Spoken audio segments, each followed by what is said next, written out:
You are now listening to the Astral Hour. I'm your host, Astral Meadow. Join me as we take a glimpse into the mysterious. What are some of those misconceptions about homeopathy that you would like to address or clear up, and that you think is keeping it from being more widely recognized and accepted? So the biggest one is that it's a placebo, Yeah. right?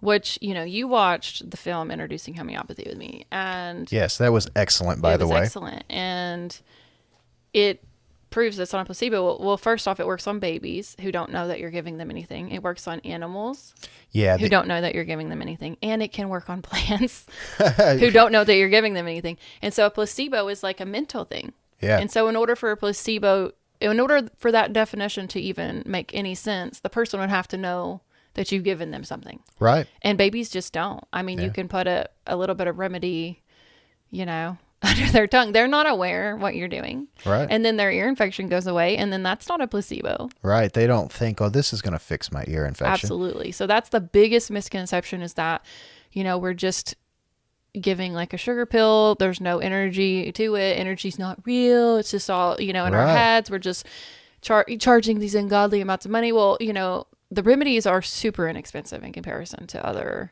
things.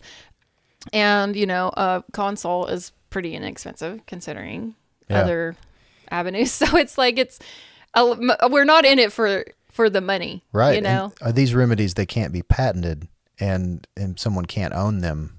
Right. Right. I think that's what they addressed in that. Yeah, you can continuously make remedies out of a remedy. I mean, it's like. Right. So no one person or one conglomerate or company or anything can make and control the distribution of it. Right. And so. Right. Absolutely.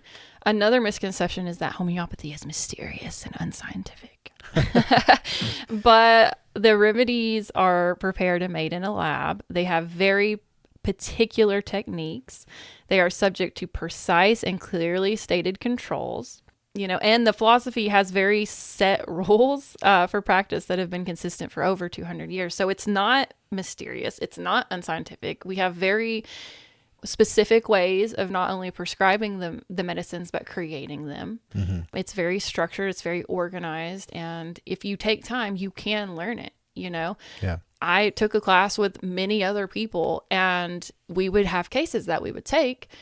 And most of us would come up with the exact same remedy because there is a particular method that we're using to, take the totality of symptoms, repertorize them, right? Consult the materia medica. And most of the time we're going to come up with the same one or two remedies. Yeah. Okay. So there is a method to it. We're not just using our intuition. I mean, I'm not saying that there's not some creativity involved as you progress. Yeah. But there is a lot of logic and science to why we are suggesting a remedy, and that can be learned. Mm-hmm. So that's just absolutely a misconception.